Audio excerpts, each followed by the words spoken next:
Hi friends, welcome to my YouTube channel positive Pandit ji. आज मैं आपके लिए लेकर आया हूँ एक और बहुत ही मोटिवेशनल स्टोरी। ये स्टोरी मोटिवेशनल होने के साथ साथ एक सच्ची घटना भी है, सच्ची स्टोरी भी है। आज हम बात करने वाले हैं इंडिया के youngest IPS officer Safin Hasan के बारे में।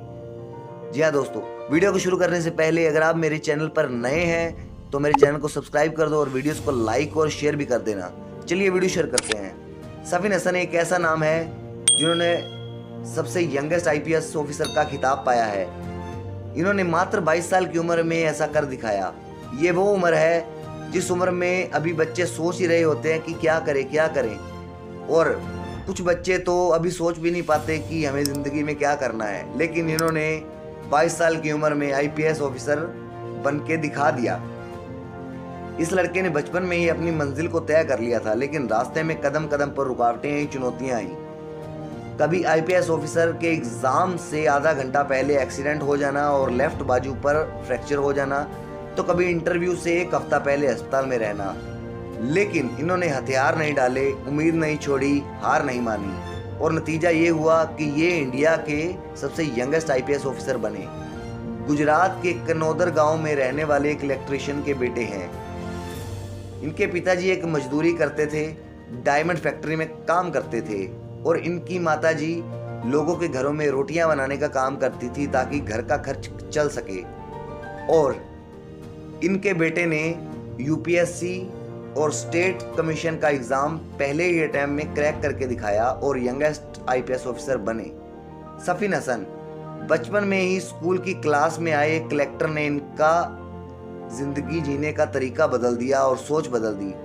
कलेक्टर के रुतबे को देखकर, उसकी रिस्पेक्टफुल जॉब को देखकर, उसकी पावर को देखकर इन्होंने तभी डिसाइड कर लिया था कि मैं आईपीएस ऑफिसर या आईएएस ऑफिसर बन के दिखाऊंगा। चाहे इस रास्ते पर कितनी कठिनाइयां आए, मैं करके दिखाऊंगा।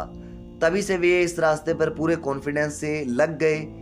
और घर में माँ बाप दोनों मजदूरी करते थे, उन्हें देखकर ये सदा ही मोटिवेट रहते थे और अपने सपनों को लेकर भी मोटिवेट रहते थे। फाइनेंशियली कंडीशन इतनी अच्छी नहीं थी, इनकी लाइफ बहुत ही स्ट्रगल भरी रही है। उनका पूरा परिवार बड़ी गरीबी में दिन काटे हैं, लेकिन पढ़ाई में काफ़ी मजबूत थे। सोचते थे कि यार मैं ज़िंदगी में कुछ करके अपने पेरेंट्स को मजदूरी छुड़वा दूंगा।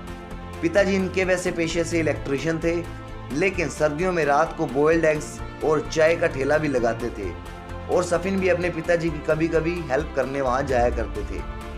और माताजी तो लोगों के घरों में रोटियां बनाने का काम करती ही थी। इनके दोस्तों के पास साइकिल थी, अच्छे कपड़े थे, वो सब कुछ था जो ज़िंदगी जीने के लिए होना चाहिए। लेकिन ये उन्हें देखकर भी इनके मन में आता ही था कि काश मेरे पास भी ये सब होता। लेकिन उनके जो दोस्त थे वो अच्छी फैमिली जो कि पैसे से बहुत तगड़ी थी उनसे बिलोंग करते थे।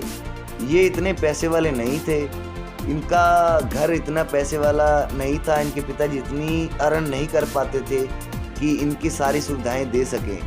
लेकिन इन्होंने कभी अपने पिताजी से कंप्लेंट नहीं की, खुद से कंप्लेंट नहीं की, इनके मन में कभी निराशाएं नहीं आई। ये फाइनेंशियली चाहे कमज़ोर थे, लेकिन मन के बहुत स्ट्रॉन्ग थे। ये सिचुएशन को समझना तभी से सीख गए। ये सिचुएशन को समझना अगर नहीं सीखते तो ये कहते हैं कि मेरा यहाँ तक आने रास्ता इतना मोटिवेट और अच्छा नहीं होता। स्टडी में बहुत ब्रिलियंट स्टूडेंट रहे थे ये। 10th में इन्होंने 92% मार्क्स लिए थे। प्लस 2 में ये साइंस लेना चाहते थे, लेकिन साइंस प्राइवेट स्कूल में थी और प्राइवेट स्कूल की फीस ये अफोर्ड नहीं कर सकते थे। लेकिन वो कहते हैं ना कि खुद के लिए जो कुछ करता है भगवान उसके लिए रास्ता खोल देते हैं। एक प्राइवेट स्कूल नया खुल रहा था, उनमें जो टीचर थे वो इन्हीं के स्कूल से गए थे। उन्होंने इनकी स्टडी, मेहनत और इनके पोटेंशियल के बारे में जानते थे। उन्होंने इनसे बोला कि आप आ जाओ, आपकी फ़ीस नहीं लगेगी, आपकी फ़ीस माफ़ करवा देंगे। तब उनकी फ़ीस थी 85,000 के करीब। और इनके पोटेंशियल को देखते हुए इन्होंने +2 अपनी 5,000 रुपये में की। लेकिन उन्होंने उस स्कूल तक जाने के लिए जो ट्रांसपोर्टेशन थी वो बहुत महंगी थी, और उसके लिए इनकी माँ अलग से आंगनवाड़ी में खाना बनाने जाया करती थी। लेकिन किस्मत थोड़ी सी नाराज़ थी इनसे। जब इनका यूपीएससी का एग्ज़ाम था उसके आधे घंटे पहले इनका एक्सीडेंट हो गया, लेफ्ट हैंड पे फ्रैक्चर हो गया। लेकिन तब इनके पास दो रास्ते थे, या तो ये घर चले जाते रोते रोते, एक्सक्यूज़ देते खुद को, लेकिन नहीं, इन्होंने दूसरा रास्ता चुना। ये उठे कि मैं 3 घंटे सर्वाइव करूंगा, एग्ज़ाम दूंगा, कुछ बन के दिखाऊंगा। लेकिन किस्मत ने भी इनका साथ दिया और लक ने भी इनका साथ दिया। वो कहते हैं ना, किस्मत बहादुरों का साथ देती है। और ये बहादुर बन के निकले और पेपर दिया और पेपर क्रैक कर दिया। ये देश के सबसे यंगेस्ट आईपीएस ऑफिसर बने। मुसीबतें इनके साथ भी रही हैं, लेकिन वो कहते हैं ना, भगवान मुसीबतें उनको ही देता है जो उनसे बाहर निकलने की क्षमता रखता है। किस्मत का हमेशा साथ देती है, क्योंकि कुछ ऐसे जिद्दी लोग ही इतिहास बनाते हैं। जी हाँ दोस्तों, अगर आपको ये वीडियो अच्छी लगी हो तो प्लीज़ लाइक, शेयर और सब्सक्राइब जरूर कर देना और कमेंट करके बताना कि आपको वीडियो कैसी लगी है। जी हाँ दोस्तों, मिलते हैं एक और नेक्स्ट मोटिवेशनल स्टोरी के साथ।